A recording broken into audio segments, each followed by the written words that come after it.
1,00,000 మంది శివభక్తులతో కలిసి మహారుద్రాక్ష పూజలో పాల్గొనండి. వెంటనే కాల్ చేసి మీ పేరును నమోదు చేసుకోండి. నమస్తే, welcome back to Suman TV. Present మనతో పాటు ఉన్నారు అనలిస్ట్ మందర కృష్ణారెడ్డి గారు. నమస్తే సార్. నమస్తే అమ్మా. సార్, అమెరికా పౌరసత్వం ఇంకా కష్టమే. ట్రంప్ సర్కార్ కొత్త కొత్త రూల్స్ తీసుకొస్తుంది. అంటే ముందున్నటువంటి ఫీజుల కంటే ఇప్పుడు ఫీజెస్ మళ్ళీ ఇంకా అదనంగా పెంచేశారు.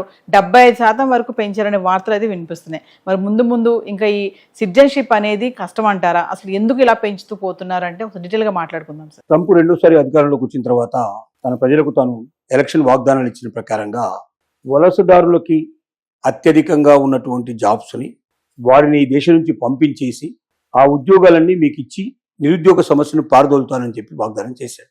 దానికి అనుగుణంగా అనేక రకాల మార్పులు చేయడం మొదలుపెట్టాడు. సరైనటువంటి ఇమిగ్రేషన్ లేనటువంటి వాళ్ళందరినీ దేశాన్ని వదిలిపెట్టిపోమని చెప్పాడు. అనేక రకాల అవకాశాలని రద్దు చేయడం ప్రారంభించాడు. H-1B వీసాకి $1,00,000 ఫీజు అనేటువంటిది స్టార్ట్ చేశాడు. కోర్టులు చెప్తున్నా వినకుండా దాన్ని ఇంకా ముందుకు తీసుకెళ్లే ప్రయత్నం కూడా చేస్తున్నాడు. మన ఈ మధ్య ఫెడరల్ కోర్టు ఇచ్చిన తర్వాత కూడా మళ్ళీ తిరిగి పైకోర్టుకు వెళ్ళి దాన్ని క్యాన్సిల్ చేయించడం కూడా జరిగింది.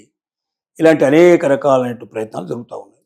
ఇది కాకుండా ప్రెసిడెంట్కు ఉన్నటువంటి అధికారాలు ఏమిటంటే ఆదాయ మార్గాలను పెంచుకుంటూ ఫీజుల రూపంలో కొంత అదనంగా చేర్చుకోవడానికి కూడా, అదనంగా ఫీజు వసూలు చేయడానికి కూడా చట్టాల్లో ప్రెసిడెంట్కు ఉన్న అధికారాన్ని ఉపయోగించుకొని ఇప్పుడు సిటిజన్షిప్ కోసం ఎవరైతే అప్లై చేసుకుంటారో వాళ్ళకి ప్రత్యేకంగా కొంత ఫీజు పెంచేటువంటి ఏర్పాటు చేశారు. అంటే ఆన్లైన్లో అప్లై చేసేవాళ్ళు ఉన్నారు, పేపర్ ఆఫ్లైన్లో కూడా అప్లై చేసేవాళ్ళు ఉన్నారు.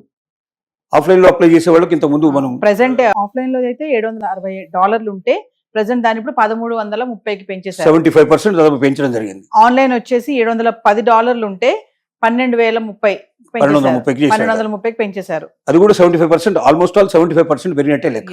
ఇది కాకుండా రిజెక్ట్ అయినట్టే, అంటే ఒకసారి అప్లికేషన్ రిజెక్ట్ అయిందంటే మళ్ళీ తిరిగి అప్లికేషన్ చేసుకోవడానికి కూడా గతంలో 830 ఉండేదంట సార్, ఇప్పుడు 1,470 చేస్తారు దాన్ని. అంటే ఇవన్నీ దాదాపుగా 75%, 80% దాకా కూడా పెంచడం జరిగింది. ఇంత పెద్ద మొత్తంలో పెరిగేసరికి ఏమవుతుందంటే మన దగ్గర రూపాయికి అక్కడ డాలర్కి చాలా తేడా ఉంది. కొన్ని వేల రూపాయలు పోగొట్టుకోవడం జరుగుతుంది. థౌజండ్స్ ఆఫ్ రూపీస్ వృధా అయిపోతాయి. అంటే ఇవన్నీ ఏంటంటే వీలైనంత వరకు ఎక్కువ మందికి సిటిజన్షిప్ రాకుండా చేయాలనేటువంటి ఆలోచనతో చేస్తున్న పని. అంటే ఫీజులు ఎక్కువ పెరిగేసరికి అందరూ అప్లై చేసుకోలేరు, అప్లై చేసుకోకపోవడం తక్కువ, అంటే ఏదో ఒక రకంగా వదిలించుకోవాలి అనేటువంటి భావంతో ఉన్నారు. రెండోది, బాగా ఫీజులు పే చేయగలిగితే వాడి దగ్గర డబ్బు బాగున్నట్టు కాబట్టి అలాంటి వాడిని ఇన్వైట్ చేయాలి. ట్రంప్ ఒక లక్ష్యం ఏమిటంటే ఇతర దేశాల నుంచి వచ్చిన వాళ్ళు, ఇమిగ్రెంట్స్ ఎవరైతే ఉన్నారో వాళ్ళు ఇక్కడ డబ్బుని వాళ్ళ దేశం నుంచి తీసుకొచ్చి ఖర్చు పెట్టగలిగే పరిస్థితిలో ఉండాలి, లేక ఇక్కడ డబ్బును బాగా సృష్టించి ఇక్కడే ఖర్చు పెట్టాలి తప్ప ఇక్కడి నుంచి ఆ దేశానికి ఏమీ వెళ్ళడానికి వీలు లేదు. ఈ దేశం మీద ఆధారపడి బతికేవాడు కాదు కావాల్సింది, ఈ దేశాన్ని అభివృద్ధి పదంలో నడిపించే వాళ్ళు, అవసరమైతే ఆ దేశం నుంచి సంపదను ఇక్కడ తీసుకొచ్చి ఈ దేశంలో ఖర్చు పెట్టేవాడు కావాలనేది అతని ఆలోచన. దానికి తగ్గట్టుగానే ఫీజులు పెంచడం జరిగింది. దీనివల్ల చాలామంది ఎఫెక్ట్ అవుతారు, చాలామంది అప్లై చేసుకోలేని పరిస్థితి ఏర్పడుతుంది. ఒకసారి అప్లికేషన్ పెడితే రిజెక్ట్ చేసే అవకాశాలు ఉంటాయి. ఎందుకంటే రిజెక్ట్ అయితే మళ్ళీ డబ్బులు వస్తాయి కదా, అంటే రెండింతలుగా వస్తాయి. ఇప్పుడు పెంచిన ఫీజు వస్తుంది, మళ్ళీ రిజెక్ట్ చేస్తే మళ్ళీ ఫీజు వస్తుంది. అలా వీలైనంత వరకు చేయడానికి ప్రయత్నం చేస్తారు. ఎందుకంటే ముఖ్యంగా వెట్టింగ్ ఫీజు అంటున్నారు దీన్ని. అంటే నీకు వాట్సాప్ గ్రూపులు లాంటివి, సోషల్ మీడియా గ్రూప్స్ అన్నిటినీ ఓపెన్ చేసి జనరలైజ్ చేసి నీకు ఇచ్చేసేయాలి. తమ జీవితాలన్నిటి కూడా నీ ముందర పెట్టాలి. దాంట్లోకి వెళుతావు, నువ్వు వెతుకుతావు. అమెరికాకు వ్యతిరేకంగా ఎవరైనా ఏదైనా కామెంట్స్ పెట్టారా అని చూస్తా అంటున్నాడు. అమెరికాకు వ్యతిరేకంగా కామెంట్స్ పెట్టేది చూసడం కాదు, నీ దగ్గర ఆర్థిక స్తోమత బలంగా ఉందా లేదా అనేది బేస్ చేసుకొని చూస్తాడు.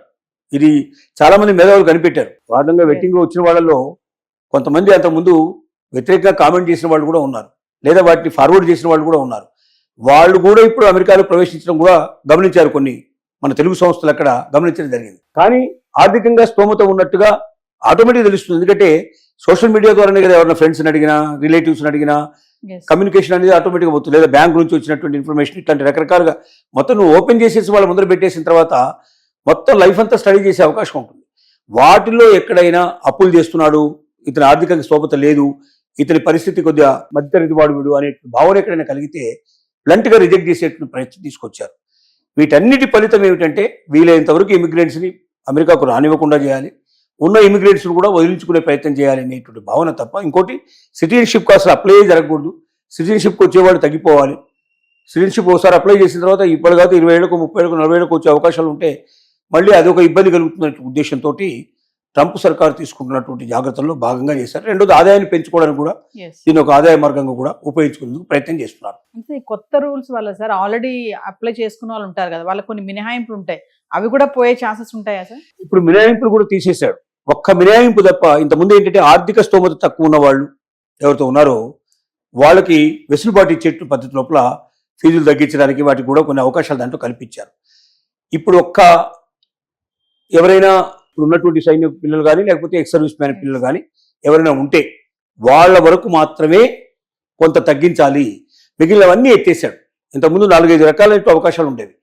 ఆర్థిక స్తోమతను బట్టి, లేకపోతే ఏదైనా వాళ్ళు ఇబ్బందుల్లో ఉన్నట్టు పరిస్థితి లేదా అప్పుల్లో ఉన్నట్టు పరిస్థితిని బట్టి, వీటన్నిటి బట్టి ఫీజుల్లో కూడా మినహాయింపులు ఉండేవి.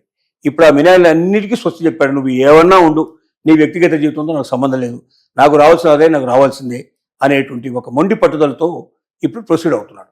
Thank you.